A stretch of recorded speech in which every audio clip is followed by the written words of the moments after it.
উন্নতি পাই আছে না মানুহকেইটা ঘৰ পাইছে ইমান দিন হল এইটো এপ্লাই কৰিলো ন 3-4 বাৰ কিন্তু ঘৰ এপ্লাই তাৰপা সেই পইচা পাইছে হেৰি নাচনি পইচাটো এইটো পোৱা নাই কৰিছিলো নাই পোৱা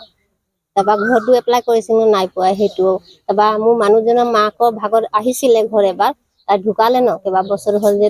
ঘৰটো ঘূৰি গল বুলি ক'লে আকৌ সেইটোও নিদিলে অসুবিধা হৈছে আকৌ থাকিবলৈ বনাই খাব জেগা নাই থবলৈ জেগা নাই কিতাপখিনি কাপোৰ থবলৈ জেগা নাই থাকো সেনেকুৱা কেইবাদিনতো হ'ল বাই ঘৰতে গৈছিলো এতিয়া মানুহটো উত্তম কৰি নগলে কাজিয়া কৰে সেনেকে সৰুতো নাই এনেকুৱা সেই 9 ক্লাছ পঢ়ি আছে এজনী 7ত পঢ়িছে দুজনী এইটো সৰু মৰু এনেকুৱা জেগাতে থৈ দিওঁ আৰু কাপোৰবোৰ ঢাকি দিওঁ এনেকে ডকুমেন্টছ খিনি কিমান বেয়া হৈ গল বাকচত থৈছিলো পানী পাই বাগানলৈ গৈছিলো তেতিয়া আহি দেখিছো চব বেয়া হৈ গল এনেকে এটা বস্তু বেয়া হৈ আছে কাপোৰ কানিও পাৰিছে হলে আপোনালোকে সোনকালে আৰু সহায় কৰি দিয়ক সোনকালে ঘৰটো উলিয়াই দিয়ক পাৰিছে হলে এইটো জনাইছো আপোনালোকে আজি পৰা কিছুদিন আগত মই এফালে ঘূৰিবলৈ আহিছিলো আহি থাকোঁতে এইখন ঘৰত দেখিলো যে ঘৰখন বাহিৰৰ পৰা যিটো অৱস্থা দেখিলো তো ঘৰখন অৱস্থা দেখি মই ভিতৰত যেতিয়া সোমালো তো দেখিলো মানে কি হ'ল একেবাৰে ভিতৰৰ পৰা দিনতে তৰা দেখিব পৰা এটা অৱস্থা তো ঘৰখনত যিহেতু 4গৰাকী মেম্বাৰ থাকে ল'ৰা ছোৱালী 2টা তাৰপিছত আকৌ হাজবেণ্ড ৱাইফ থাকে তো যেতিয়া দেখিলো এনেকুৱা অৱস্থাত মানে কি হ'ল এনেকুৱা এডোখৰ জেগা নাই য'ত নেকি ভালকে বৰষুণ এজাক দিলে তাত থিয় হ'ব পাৰি তো তেনে ক্ষেত্ৰত সিহঁতৰ ঘৰ পৰিয়ালক যেতিয়া সোধ-পোছ কৰিলে তেতিয়া তেখেতসকলে কৈছে যে যেতিয়া বৰষুণ দিয়ে এজাক বৰষুণ দিলে আমি গৈ পিনে বেলেগৰ ঘৰত থাকিব লগা হয় তো মই তেতিয়া দেখিলো ছোৱালী এজনী ক্লাছ 9ত পঢ়া এজনী 7ত পঢ়া জীয়ৰী ছোৱালী আৰু অলপ দিন আগত আপোনাৰ সকলোৱে জানে যি ধৰণে ধাৰাসাৰ বৰষুণ পৰিছে অৰ্থাৎ সেইকেইদিন সিহঁতে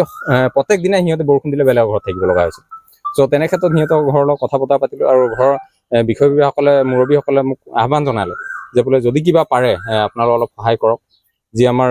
প্ৰাক্তন বিধায়ক চৌধাৰ এটমা মুণ্ডা ডাঙৰীয়া দেৱৰ লগত মই অলপ কথা পাতিছিলোঁ আৰু তেখেতো আজি আহি উপস্থিত হ'লেহি আৰু এইটো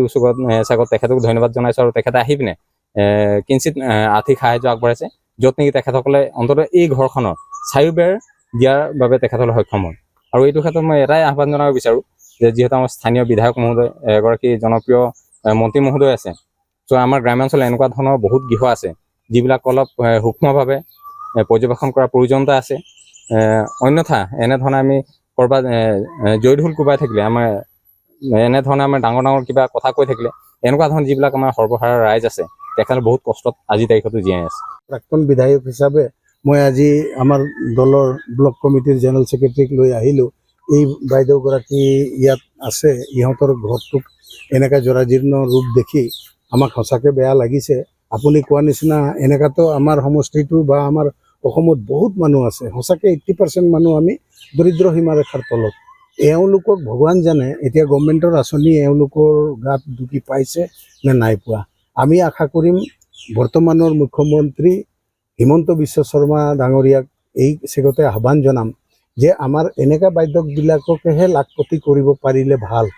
এওঁলোকৰ ঘৰ নাই এওঁলোকৰ ভালকৈ চলিবলৈ সুবিধা নাই এনেকুৱাবিলাকক লাখপতি কৰক ইয়াৰ স্থানীয় MLA গৰাকীক বুজাওক যে আঁচনিবিলাক এই ৰাজনীতিকৰণ কৰাতকৈ গেৰুৱাকৰণ কৰাতকৈ দুখীয়া ৰাইজৰ মাজত লৈ যোৱাটোক আগভাগ দিয়ক এই কথাটো কমচে কম ইয়াৰ MLA গৰাকীক বুজাওক কেৱল ভোটৰ কাৰণে এই বেনিফিচিয়াৰী সৃষ্টি কৰি দলৰ স্বাৰ্থত বেনিফিচিয়াৰী বনোৱাতকৈ এই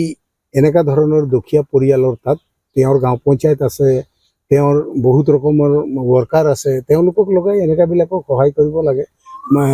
চিফ মিনিষ্টাৰক মন্ত্ৰী বিধায়ক আৰু দলীয় কিছুমান কৰ্মীক ভালৰি লগাবলৈ গৈ তেওঁলোকে এনেকুৱা ধৰণৰবিলাকক বঞ্চিত কৰি যিবিলাকক তেওঁলোকে থাউকতে খবৰ দি দিলে মিটিঙত 10টা মানুহ লৈ যায় থাউকতে তেওঁলোকৰ হৈ কিনে গাঁৱটোত প্ৰচাৰ কৰে পাৰ্টিৰ স্বাৰ্থত প্ৰচাৰ কৰা মানুহবিলাকক তেওঁলোকে অগ্ৰাধিকাৰ দিয়ে কিন্তু চৰকাৰী আঁচনিবিলাক পাৰ্টিৰ দলীয় কৰ্মকৰ্তাক অগ্ৰাধিকাৰ দিবলৈ কোনোদিনে কোৱা নাই বোধহয় চিফ মিনিষ্টাৰো সেইটো নিবিচাৰে দৰিদ্ৰ মানুহক সহায় সহযোগ কৰিবৰ কাৰণে আঁচনিবিলাক উলিয়াইছে যথেষ্টখিনি আঁচনি আছে ইমানখিনি আঁচনিৰ মাজত শেহতীয়াকৈ হ'লেও